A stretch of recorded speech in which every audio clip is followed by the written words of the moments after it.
എന്താ നിനക്കിന്ന് ഭയങ്കര സന്തോഷമാണല്ലോ? നാട്ടിൽ നിന്ന് സ്വന്തക്കാരൊക്കെ ഇന്ന് വരും എന്നെ കാണാൻ വേണ്ടി. നാട്ടിന്നോ? നിന്റെ നാട് എവിടെയാ? എടാ കാഞ്ചീപുരം ഇല്ലേ, അവിടുന്ന് അവരിങ്ങോട്ട് വരുന്നത്. ആ ഒരു 20 ടിക്കറ്റ് മുമ്പിൽ തന്നെ എടുത്തു വെച്ചേ. ശരിയടാ. ചേട്ടാ അവരെല്ലാം വന്നിട്ടുണ്ട്. വന്നു.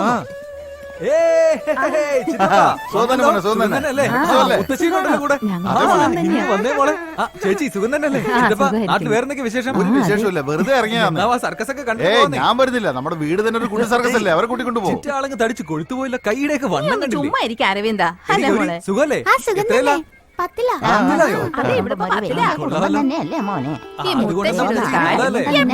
കാണാൻ പറ്റില്ല. വീട്ടിലുണ്ടാക്കിയ ഉണ്ണിയപ്പോ എടുത്ത് കഴിച്ചു. ആഹാ ബെല്ലടിച്ചല്ലോ, മേക്കപ്പ് ഇടണം. ആരൊക്കെയാ മേക്കപ്പ് ഇടുന്ന കാണാൻ വരുന്നത്? എല്ലാരും വേവാ.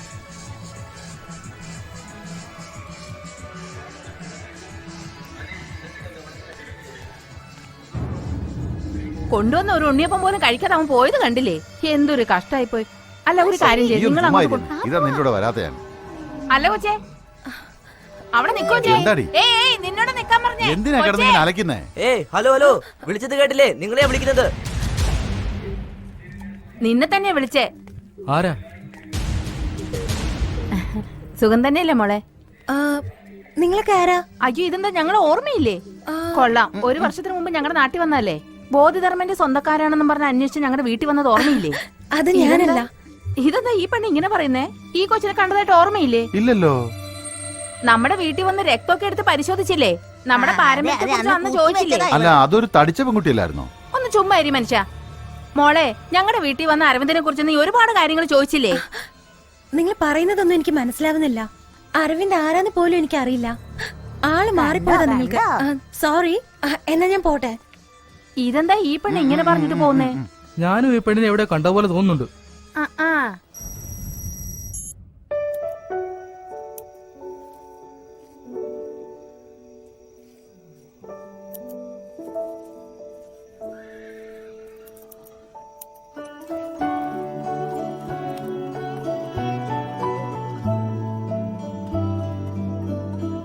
നാളെ ഈ ഗിഫ്റ്റ് അവൾക്ക് കൊടുക്കുമ്പോ ഇത് കണ്ടിട്ട് അവൾ എന്നെ സ്നേഹിക്കണം. I love you.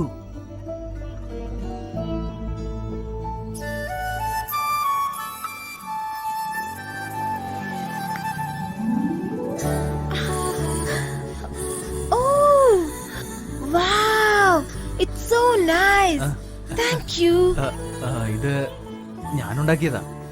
നേരാണോ പറഞ്ഞത്? ഇതൊക്കെ ഉണ്ടാക്കാൻ അറിയോ? അതില് എന്താ എഴുതിയിരിക്കുന്നെന്ന് വായിച്ചു നോക്ക്.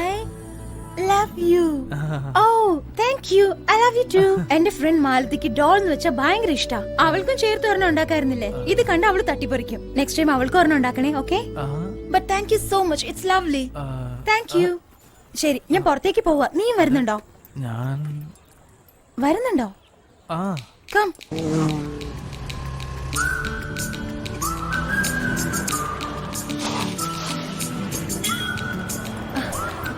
One minute.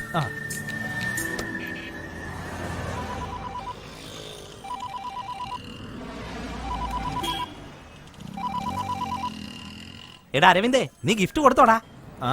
കൊടുത്തു. അടിപൊളി അടിപൊളി. എടാ അരവിന്ദ് ഗിഫ്റ്റ് കൊടുത്തടാ. എന്ത് പറഞ്ഞടാ? ഐ ലവ് യു ടു എന്ന് പറഞ്ഞു.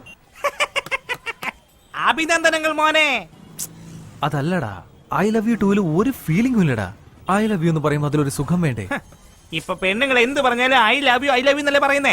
അച്ഛൻ മോനോട് ഐ ലവ് യു എന്ന് പറയുന്നു, അമ്മയാണെങ്കിൽ മോളോട് ഐ ലവ് യു എന്ന് പറയുന്നു. ടാറ്റാ ബൈ ബൈ എന്ന് പറയുന്ന പോലെ ആയില്ലേ? സിറ്റുവേഷൻ വേറെ പോലെയാ പോയിക്കൊണ്ടിരിക്കുന്നത്. ഇപ്പൊ ഞാൻ ATM ഉള്ളിലാ. അവൻ പുറത്ത് നിൽക്കുന്ന. ഇന്ന് എനിക്ക് ഐ ലവ് യു എന്ന് പറഞ്ഞൊരു ഗിഫ്റ്റ് തന്നു. എന്തൊക്കെയോ പറഞ്ഞ് ഞാൻ ഊരിപ്പോന്നു. എന്താ ചെയ്യുന്നിപ്പോ? സൂക്ഷിക്കണം കേട്ടോടി. നയത്തിൽ അവനെ കാര്യങ്ങൾ പറഞ്ഞു മനസ്സിലാക്കണം. നീ ഒരു കാര്യം ഓർക്കണം, നമുക്കവനെ ആവശ്യമുണ്ട്, അത് മറക്കണ്ട. എന്നാൽ ഓവറായിട്ട് അവൾ സംസാരിക്കുന്നുണ്ട്. Okay okay, call you later. അവൾ വരുന്നുണ്ട്, പിന്നെ വിളിക്കാം. നമുക്ക് പോയാലോ?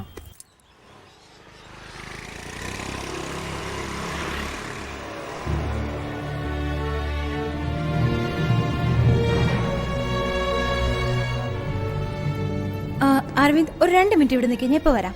ശരി.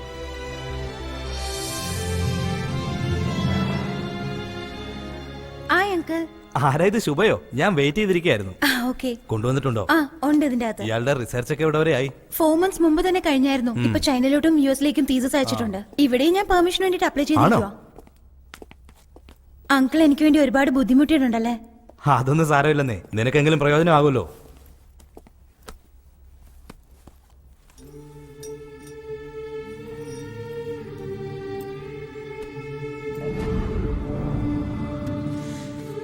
ഇൻസ്പെക്ഷൻ നാളെയാണ്. അതിനു മുമ്പ് വെച്ചാൽ കുഴപ്പമൊന്നുമില്ല. ഓക്കെ.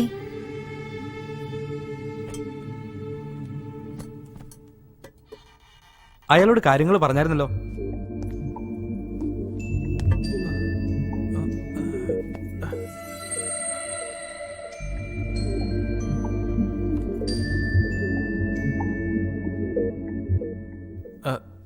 ഹായ്.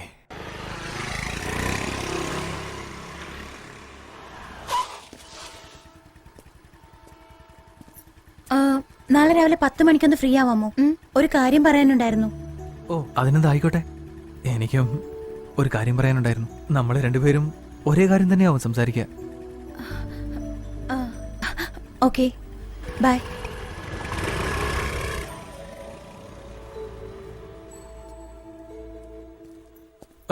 ചിറ്റപ്പനോ? ഡാ ഏതാടാ പെണ്ണ്? കണ്ടു അല്ലേ, നമ്മുടെ ആളാ. ഞാൻ വിളിക്കാം. നിർത്തറ. അവളെ എത്ര നാളായിട്ട് അറിയാം നിനക്ക്? ഒരു 2.5 മാസമായിട്ട് അറിയാം. 2.5 മാസോ? അവൾ 1.5 വർഷമായിട്ട് നിന്നെ തേടിക്കൊണ്ടിരിക്കുക. ഛേ, എന്താ ഈ പറയുന്നേ? പരീക്ഷണത്തിനായി ഒരു കുരങ്ങിന് വേണമെന്ന് പറഞ്ഞു. അന്നാണ് ആദ്യമായിട്ട് കാണുന്നത്. അവൾക്ക് പരീക്ഷണത്തിന് കുരങ്ങിനല്ല ആവശ്യം, നിന്നെയാണ് ആവശ്യം. 1.5 വർഷം മുമ്പ് നമ്മുടെ നാട്ടിൽ വന്ന് ബോധിധർമ്മന്റെ തലമുറക്കാർ അന്വേഷിച്ച് നമ്മുടെ വംശത്തിലുള്ള എല്ലാവരുടെയും ബ്ലഡ് ടെസ്റ്റ് എടുത്തതാ. ബോധിധർമ്മന്റെ ചിത്രവും നിന്റെ ഫോട്ടോയും ചേർത്ത് പിടിച്ച് നിന്റെ പേരെന്താണ്, നീ എവിടെയാണ് ജോലി ചെയ്യുന്നതെന്ന് ചോദിച്ചതാ. അതിനുശേഷം ഞാൻ അവളെ ഇവിടെ വെച്ചാണ് കാണുന്നത്. അവളൊന്നും അറിയാത്ത പോലെ അഭിനയിച്ച് നിന്നെ അറിയില്ലെന്ന് അവള് പറഞ്ഞേ. നിന്റെ ചിറ്റ എന്നോട് അപ്പോഴേ പറഞ്ഞതാ. ഞാനത് വിശ്വസിച്ചില്ല. ഇപ്പൊ നോക്കുമ്പോ നിന്നെ ഇറക്കി വിട്ട് കൈയും കാണിച്ചു പോകുന്നു.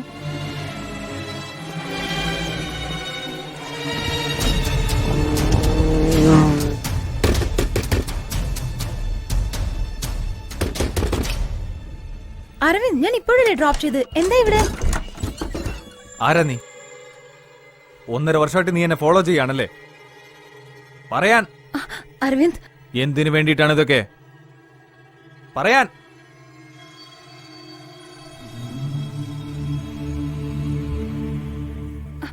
അരവിന്ദ്, അരവിന്ദ്, ഞാൻ പറയുന്നതൊന്ന്.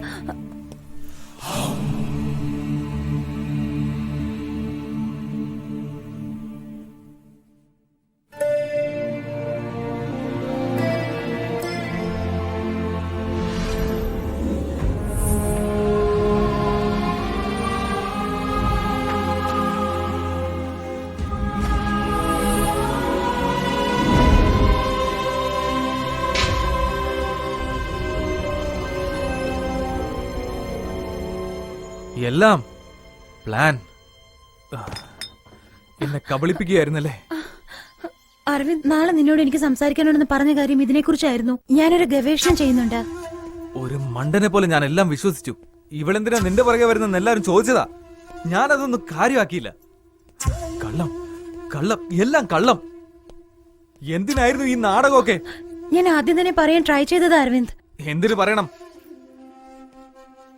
ഈ എലിയോടും മൊയലിനോടൊന്നും കാരണം ബോധിപ്പിക്കണ്ടല്ലോ. ഞാൻ 2ാമത്തെ ദിവസം തന്നെ പറയണമെന്ന് വിചാരിച്ചതാ. എന്നാ നീയോ? നീ തന്നെയല്ലേ പ്രേമം അതീതെന്നെല്ലാം പറഞ്ഞ് കൺഫ്യൂസ് ചെയ്തത്? ഓ, ഞാൻ നിന്നെ സ്നേഹിക്കുന്നില്ല എന്ന് പറഞ്ഞാൽ നീ എങ്ങനെ ഈ ഗവേഷണത്തിന് സമ്മതിക്കില്ല എന്ന് പേടിച്ചാണ് എങ്ങനെയാ പറയണ്ടേന്ന് ആലോചിക്കുകയായിരുന്നു അരവിന്ദ്. കൈയൊന്നും തന്നാൽ ഉടനെ ലവ് ആണെന്ന് കരുതിയ എനിക്കെന്ത് ചെയ്യാൻ പറ്റും? നീ മിണ്ടരുത്. എന്റെ പുറകെ നടന്നിട്ട് നിന്റെ കാര്യങ്ങൾ നേടാനായി നീ എന്തും ചെയ്യും. അതെനിക്ക് നന്നായിട്ട് അറിയാം. വേണ്ട അരവിന്ദ്, നീ പറയുന്നതിൽ വേറെ അർത്ഥമാ ഉള്ളത്. എല്ലാ അർത്ഥവും മനസ്സിലാക്കി തരാടി. പെണ്ണുങ്ങളുടെ കൂടെ ഇടപഴകാത്തത് നിന്റെ തെറ്റാണ്. ജനിച്ചപ്പം മുതൽ ആന, സിംഹം, ഒട്ടകമൊന്നും മൃഗങ്ങളുടെ കൂടെ ഇടപഴകിയ നിനക്ക് ഒരു പെണ്ണ് ചിരിച്ച് സംസാരിച്ചാലേ അത് പ്രേമാണെന്നേ തോന്നത്തുള്ളൂ. അതെ, ഇത് സ്നേഹമാണെന്ന് കരുതി. നീ പറഞ്ഞ കാര്യങ്ങളൊക്കെ ശരി തന്നെയാണ്. മൃഗങ്ങളുടെ കൂടെയായിരുന്നു ഞാൻ. എങ്കിലും ഒരു മനസ്സുണ്ടായിരുന്നു. അതുകൊണ്ട് സ്നേഹിച്ചു പോയി. എന്തൊക്കെയോ ആശിച്ചു പോയി. നീ ചെയ്തതൊന്നും തെറ്റല്ല. ഞാൻ സ്നേഹിച്ചു പോയതാണ് തെറ്റ്, അല്ലേ? ആ അതെ, ലവ് അല്ലാതെ മറ്റെന്തറിയാം നിനക്ക്? കൊണ്ടുപോയി ചവിട്ടുകൂട്ടിയിൽ ഇടുന്നുണ്ട് ലവ്.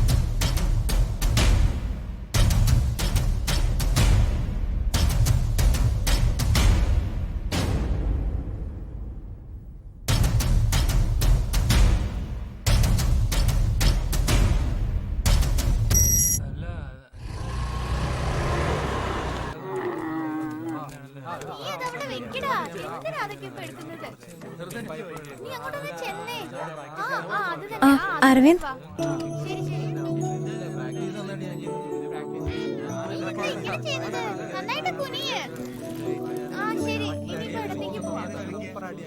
എന്നെ വിടാൻ ഉദ്ദേശമില്ലേ? വിടാൻ കഴിയില്ല. എന്താ ഇത്, അവനൊരു പാവല്ലേ? രാത്രി ഒരുപോലെ കണ്ണടച്ചിട്ടില്ല. ഇവിടെ വന്നതിന് ശേഷം വസന്ത പിടിച്ച കോഴിയെ പോലെയാ. എന്റെ കൂടെ ഒരു 1 hour വരാൻ കഴിയുമോ? അതെ, ഇങ്ങനെയൊക്കെ പറഞ്ഞു കൂട്ടിക്കൊണ്ടുപോയിട്ട് ഇരിക്കുന്ന ഇരിപ്പ് കണ്ടില്ലേ? ഞങ്ങളുടെ അരവിന്ദൻ എന്താ ഒരു കുറവ്? ഒന്ന് മിണ്ടാതിരിക്കെ. പ്ലീസ് 1 മണിക്കൂറത്തേക്ക് എന്റെ കൂടെ വന്നേ മതിയാവൂ. എടാ, നീ പോയിട്ട് വാ. നിങ്ങൾ അങ്ങോട്ട് നടന്നോ, ഞാൻ ഇവനെ പറഞ്ഞു വിടാം.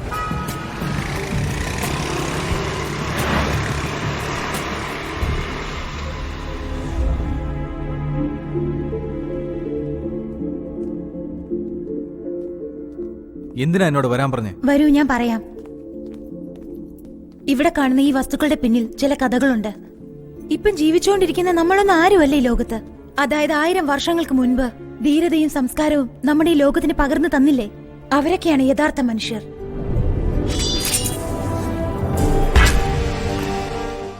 ഇതൊരു മ്യൂസിയം അല്ല, അങ്ങനെ ജീവിച്ചുകൊണ്ടിരുന്ന മഹാന്മാരുടെ സമാധിയാണ്. ഇന്ന് നമ്മൾ കണ്ടുകൊണ്ടിരിക്കുന്ന മോഡേൺ സയൻസിന്റെ ചരിത്രം 500 വർഷം അഡ്വാൻസ്ഡ് ആണെന്ന് പറഞ്ഞാൽ നിനക്ക് വിശ്വസിക്കാൻ കഴിയോ?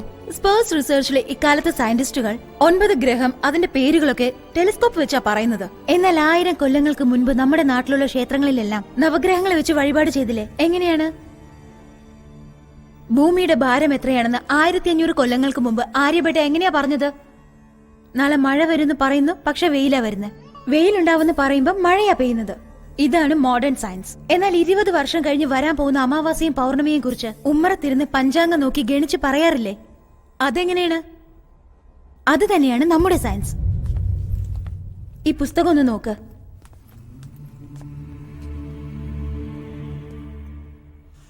ഈ പുസ്തകത്തിനും എനിക്കും യാതൊരു ബന്ധവുമില്ല. എന്നാൽ നീയും ഈ പുസ്തകവും തമ്മിൽ നല്ലൊരു ബന്ധമുണ്ട്. ഇത് എഴുതിയത് ആരാന്ന് നിനക്കറിയാമോ?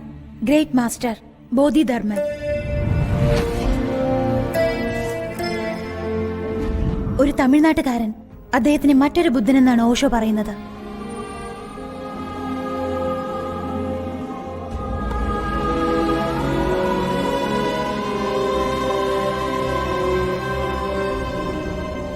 ഈ പുസ്തകത്തിൽ എന്താണ് ഉള്ളതെന്ന് അറിയുന്നതിന് മുമ്പ് ഇനിയൊരു സ്ഥലത്തേക്ക് പോകാം. എന്താ മോളെ, കരയാതെ നടക്കങ്ങോട്ട്.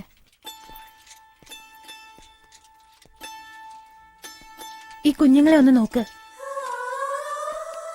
എല്ലാവർക്കും ക്യാൻസർ ആണ്. 7ഉം 8ഉം വയസ്സുള്ള കുഞ്ഞുങ്ങൾക്കാണ് ക്യാൻസർ. ഇവരെന്ത് തെറ്റാ ചെയ്തത്? സിഗരറ്റ് വലിച്ചോ അല്ലെങ്കിൽ പാൻപരാക്ക് തിന്നോ? എന്തുകൊണ്ടായിരിക്കും ഇത്രയും ചെറുപ്പത്തിലെ ഈ രോഗം വന്നത്?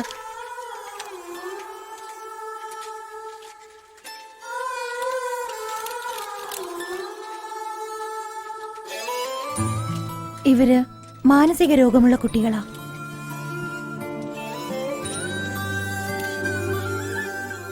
മറ്റുള്ള കുട്ടികളെല്ലാം സന്തോഷത്തോടെ സ്കൂളിൽ പോകുമ്പോ ഇവര് മാത്രം ജീവന് വേണ്ടി പോരാടുകയാണ്. അതിനെന്തായിരിക്കും കാരണം? ജനറ്റിക് ഡിസോർഡർ, പരമ്പരാഗത പോരായ്മകൾ. ഒരു മനുഷ്യന്റെ DNA ആണ് അയാളുടെ രോഗം, കഴിവ് രണ്ടിനെ കുറിച്ചും നിർണ്ണയിക്കുന്നത്. നമ്മുടെ ശരീരത്തിലെ ഓരോ സെല്ലുകളിലും ആ DNA ഉണ്ട്. മനസ്സിലാകുന്ന രീതിയിൽ ഞാൻ പറയാം. പാരമ്പര്യ രോഗം, പാരമ്പര്യ ബുദ്ധി രണ്ടും DNA മൂലമാണ് നമുക്ക് വരുന്നത്. ഹാർട്ട് അറ്റാക്ക്, മുട്ടുവേദന, പ്രമേഹ രോഗം, ഇപ്പൊ നമ്മൾ കണ്ട കുഞ്ഞുങ്ങൾക്ക് വന്ന അസുഖമെല്ലാം ഇതിനെല്ലാം കാരണം പാരമ്പര്യ DNAയിൽ തന്നെ ഉണ്ട്.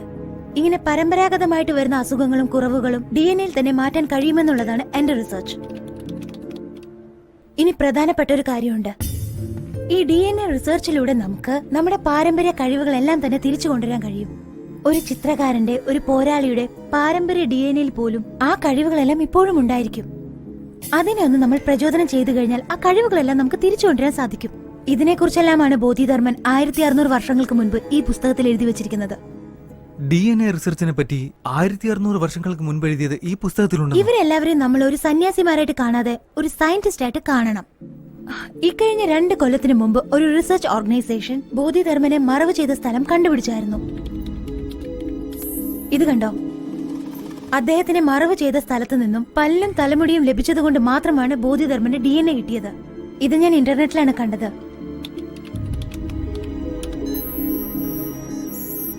ഇത് കണ്ടോ? ഇതാണ് ബോധിധർമ്മന്റെ DNA. ബോധിധർമ്മന്റെ വംശത്തിലുള്ള ആൾക്കാർ, ഐ മീൻ നിങ്ങളുടെ സ്വന്തക്കാരെല്ലാം, ഇവരെല്ലാം ഇപ്പോഴും കാഞ്ചീപുരം സൈഡിലാ ഉള്ളതെന്ന് ഞാൻ മനസ്സിലാക്കി. അവരെ ഒരു ദിവസം ഞാൻ തേടിപ്പോയി.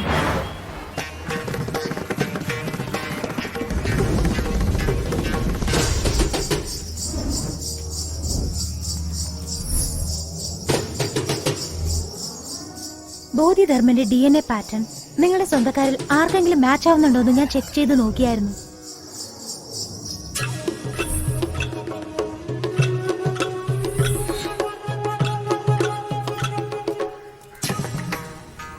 അങ്ങനെയാണ് ഞാൻ നിങ്ങളുടെ ചിറ്റപ്പന്റെ വീട്ടിലേക്ക് പോയത്.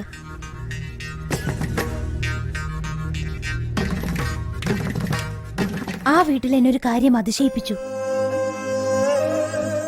ബോധിധർമ്മന്റെ രൂപസാദൃശ്യത്തിലുള്ള നിന്റെ ഒരു ഫോട്ടോ ഞാൻ കണ്ടായിരുന്നു.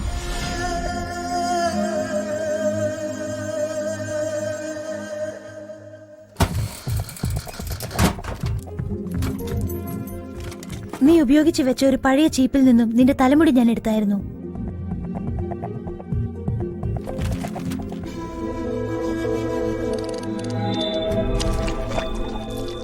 ഞാൻ കരുതിയതുപോലെ തന്നെ നിന്റെ DNA പാറ്റേണും ബോധിധർമ്മന്റെ DNA പാറ്റേണും തമ്മിൽ 80% ഒരുപോലെയായിരുന്നു.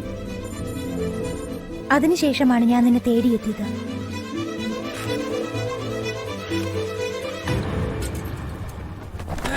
സർക്കസ് കൂടാരത്തിൽ നീ പരുക്ക് പറ്റി ഹോസ്പിറ്റലൈസ്ഡ് ആയപ്പം റിസർച്ചിന് ആവശ്യമുള്ള എല്ലാ ടെസ്റ്റുകളും ആ ഡോക്ടേഴ്സിനെ വെച്ച് തന്നെ ഞാൻ കളക്ട് ചെയ്തായിരുന്നു. ബോധിധർമ്മന്റെ കഴിവുകൾ നിന്റെ DNAയിലുണ്ട്. ഇതിന് ജനറ്റിക് മെമ്മറി എന്നാണ് പറയുന്നത്. ആ മെമ്മറിയെ പ്രചോദിപ്പിക്കുമ്പോൾ ബോധിധർമ്മനുണ്ടായ എല്ലാ കഴിവുകളും നിന്നിൽ പ്രകടമാവുന്നതാണ്. യെസ്, 1600 വർഷങ്ങൾക്ക് മുമ്പ് ജീവിച്ചിരുന്ന ബോധിധർമ്മനെ അതേ കഴിവുകളോടെ തിരിച്ചു കൊണ്ടുവരാൻ എനിക്ക് കഴിയും. എന്നാൽ അദ്ദേഹത്തിന്റെ കഴിവുകളെല്ലാം ഇക്കാലത്ത് എങ്ങനെ യൂസ് ആവും?